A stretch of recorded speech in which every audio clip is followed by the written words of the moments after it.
광명송 빛의 노래 제1부 빛공부 55쪽.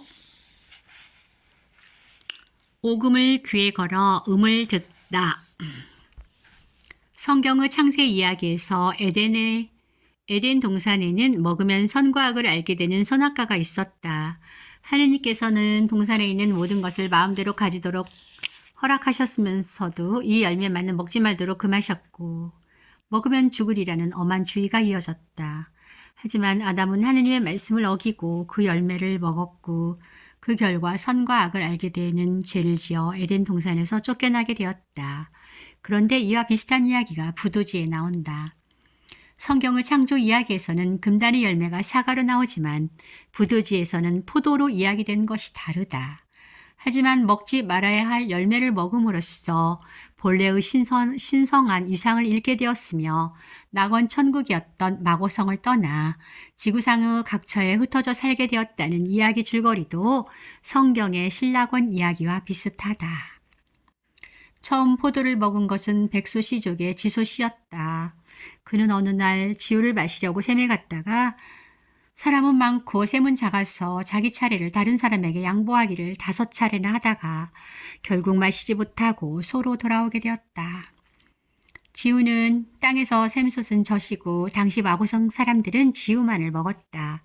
지소 씨는 다른 사람을 배려한 착한 행동을 한 것이었다.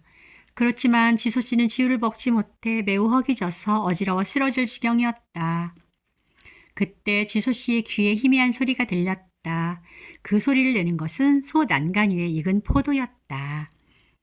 익은 포도가 향긋한 냄새를 풍기고 있었다. 당시 마고성 사람들은 지우 이외에는 다른 것은 먹지 않았지만 지소 씨는 너무 허기가 진데다가 향기에 이끌려서 포도의 맛을 보게 되었는데 포도를 먹은 지소 씨는 펄쩍 뛰게 되었다. 포도의 동력, 알코올 때문이었다. 지소 씨는 포도의 도끼에 취해 소의 난간에서 내려와 비틀거리며 걸으면서 이렇게 노래하였다. 넓고 크구나 천지여 내 기운이 능가한다. 이었지 도인가 포도의 힘이로다. 지소 씨가 포도를 먹고 취한 이야기가 사람들에게 소문이 났지만 마고성의 사람들은 지우만을 먹었기 때문에 다른 것을 먹는다는 것은 상상할 수 없었다. 하지만 지소 씨가 무용담을 늘어놓듯 참으로 좋다고 함으로 호기심에 이끌려 포도를 먹어보는 사람들이 생겼고 포도를 먹는 일이 마고성에 유행하게 되었다. 백소 시족뿐만 아니라 다른 시족 사람들도 포도를 먹었다. 하지만 포도의 동력은 돌이킬 수 없는 결과를 초래했다. 열매를 먹고 사는 사람들은 모두 이빨이 생겼으며 사람들의 입에 침이 배무독과 같이 되었으니 이는 강제로 다른 생명을 먹었기 때문이었다. 이들은 두 눈이 올빼미처럼 밝아졌으니 이는 사사로이 공류를 훔쳐보았기 때문이었다. 그런 까닭으로 사람들의 피와 살이 탁해지고 심기가 혹독하여져서 마침내 천성을 잃게 되었다. 부도지는 포도를 먹어 선천에서 계승된 성품을 잃게 된 것을 오미의 변이라고 하였다. 오미는 짠맛, 쓴맛, 신맛, 매운맛, 단맛이고 포도에 이런 맛이 다 있는 것은 아니다. 그러므로 오미의 변은 지우만을 먹었던 마고성 사람들이 여러 가지 식재료를 섭취하여 물화가 일어났다는 것을 말한 것이라고 읽을 수 있다. 포도를 먹는다는 소문이 퍼지자 백소시의 사람들이 크게 놀라 먹지 말라는 금지령이 내려지게 되었는데 이는 누가 금하지 않아도 스스로 알아서 자제한 자제 이루 시대에 처음으로 타율이 제정된 일이었다. 타율은 곧 세상에 제정된 법이다. 세상에는 신의 이름으로 제정된 법, 예컨대 모세의 10개, 또 나라의 통치자가 제정한 것, 예컨대 함무라비 법전, 오늘날의 각 국가가 제정한 법, 국제법, 사조직이 정한 법, 온갖 법들이 인간의 행동과 삶을 규제한다. 그러나 당시 마고성 사람들은 누가 이래라 저래라 간섭하지 않아도 스스로 알아서 마치 천인들처럼 살았기 때문에 법이 필요치 않았는데 오미의 변으로 타락이 일어나서 금지법이 제정된 것이다. 두 눈이 올빼미처럼 밝아졌으니 이는 사사로이 공류를 훔쳐보았기 때문이었다고 한 것에서 올빼미는 지혜를 상징한다. 로마 신화에 등장하는 지혜의 여신 미네르바는 항상 애완 올빼미 혹은 부엉이를 데리고 다니는 것으로 나오는데 이 올빼미 부엉이는 지혜를 상징한다. 이 지혜는 성경에서 아담과 이브가 금단의 열매를 먹어 선악을 알게 되었다고 한 것으로 이를테면 분별지를 말하는 것인데 성경은 선악과 이야기에서 부도지의 오미의 변 이야기에서 이 지혜가 생기면서 타락이 이루어지고 신성을 잃게 된 것으로 나온다. 사태가 이에 이르자 마고는 분노했다. 신은 사랑과 포용의 대명사지만 하늘이 부여해준 본성을 잃은 것은 묵과될 수 없는 일이었다. 마고는 오미의 변에 따른 타락을 응징하여 성문을 닫고 수은의 이를 덮고 있는 실달재성의 기운을 거두어버리는 극단적인 조처를 내렸다. 마고성 사람들에서 오미의 변에 따른 변이가 다양한 형태로 진행되었다. 귀에 있던 오금이 변하여 토사가 되므로 끝내는 하늘의 소리를 들을 수 없게 되었다. 발은 무겁고 땅은 단단하여 걷되 뛸 수가 없었으며 만물을 생성하는 원기, 태정, 원기가 불순하여 짐승처럼 생긴 사람을 많이 낳게 되었다. 만물을 생성하는 원기가 불순하여 짐승처럼 생긴 사람을 많이 낳게 되었다는 것은 무엇을 말하는 것일까? 부도후 첫 장에서 마고 여신이 선천을 남자로 하고 후천을 여자로 하여 배우자 없이 두 딸을 낳았으며 마고의 두 딸도 선천의 정을 받아 배우자 없이 두 천인과 두 천녀를 낳았다고 했는데 이는 성교에 의한 출산이 아니었다는 것이다.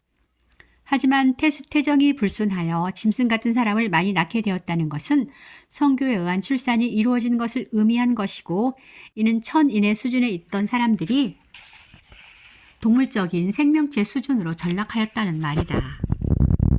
귀에 있던 오금이 변하여 토사가 되므로 끝내는 하늘의 소리를 들을 수 없게 되었다. 앞에서 필자가 마고와 내 천인, 내 천녀가 일기의 현존과도 같고 마고성은 묘유보다는 진공에, 세상보다는 하늘에 더 가까운 세계였다고 했는데 이는 마고와 내 천인, 내 천녀가 빛이 진료가 된 영체적 존재였다는 의미이다.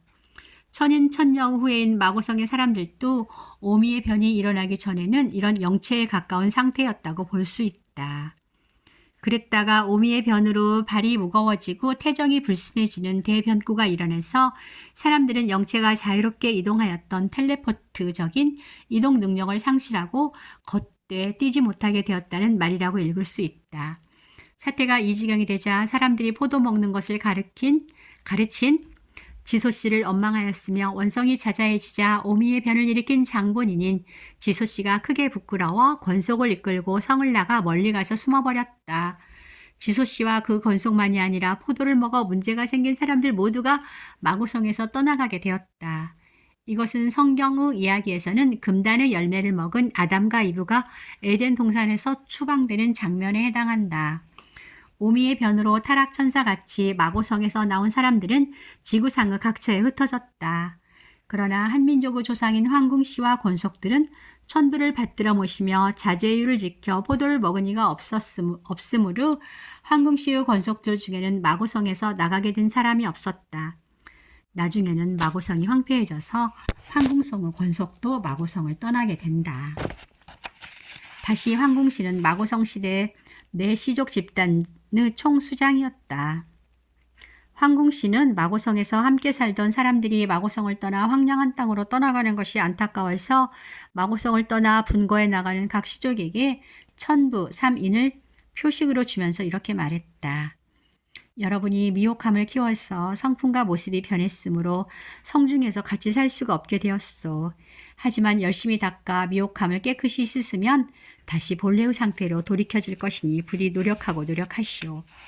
이는 황씨가 내 성씨의 수장으로서 수증복본으로 본래의 천성을 회복해 마고성으로 돌아오라는 당부였으며 영적 스승으로서 오미의 변 이전의 상태로 돌이키는 수도 방법을 제시해 준 것이었다.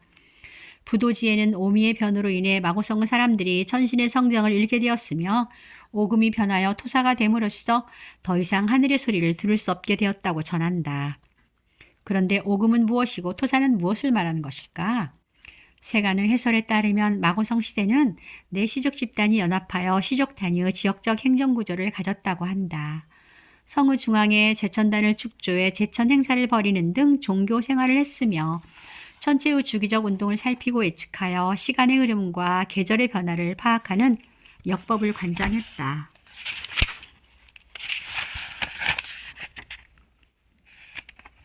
그리고 장신구로 오금이라고 하는 귀고리를 착용하는 듯 정신적, 물질적 문화생활을 했다고 하는데 이런 해설에 따르면 오금은 귀걸이이다. 그렇지만 귀에 있던 오금이 변하여 토사가 되므로 끝내는 하늘의 소리를 들을 수 없게 되었다는 말은 오금이 단순한 장신구인 것이 아니라 본음, 천지 본음을 듣는 장치라고 추정할 수 있게 한다.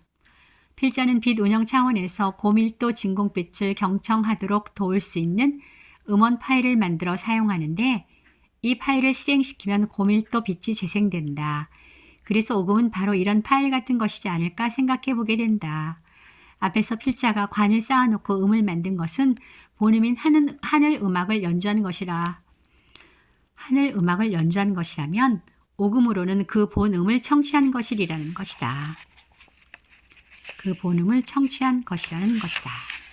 오금이 본음 청취를 돕는 장치였으며 빛과 관계된다는 것은 이 오금이라는 글자를 앞뒤로 바꾸면 금오가 되고 금오는 해속이 산다는 금까마귀 곧 삼조고가 된다는 점에서 말하고자 한 뜻이 무엇인지 드러난다. 삼조고는 하나는 셋을 머금고 집1, 함 3, 셋은 하나로 돌아가는 회 3, 귀 1, 삼일신 사상 곧 삼진 귀일의 진리를 나타내는 것이다. 삼조고가 태양 속에 산다고 설정된 것은 태양 그 자체는 물질적인 발광체지만 하느님의 비친 진공빛을 함유하는 것이라는 의미일 수 있다. 우리가 살고 있는 이 시대에는 알 수 없는 과거로부터 필자가 빛 운영을 시작할 때까지 태양이 띤 진공빛의 밝기가 5에 불과했지만 삼조고 이야기가 창작되었던 고대에는 태양이 띤 진공빛이 밝았는지도 모른다. 예를 들어 지구와 태양계도 우리 은하와 같이 550경 밖이었는지도 모른다. 환단고기는 태양을 광명이 만나는 곳이라고 말하였는데 이는 태양이 지구 생태계가 영위될 수 있게 물질적인 광열을 비춰줄 뿐 아니라 진공성분 빛이라는 하느님의 광명을 중개해 주었다는 역할을 하였다는 의미가 된다. 그렇다면 토사는 무엇인가?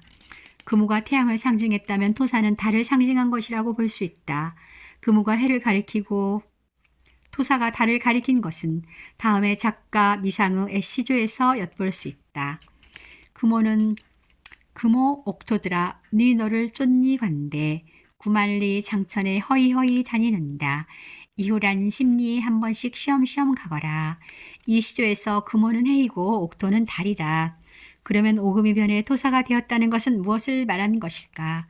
태양에 사는 금오가 하느님의 신성한 빛을 가리킨 것으로 본다면 달에 사는 옥토는 빛의 진동수가 낮아져서 물질화가 이루어진 것을 말한 것으로 볼 수 있다. 말하자면 태양의 금오는 빛의 삼원색에 비할 수 있고 달의 옥태는 색의 삼원색과 같다고나 할까?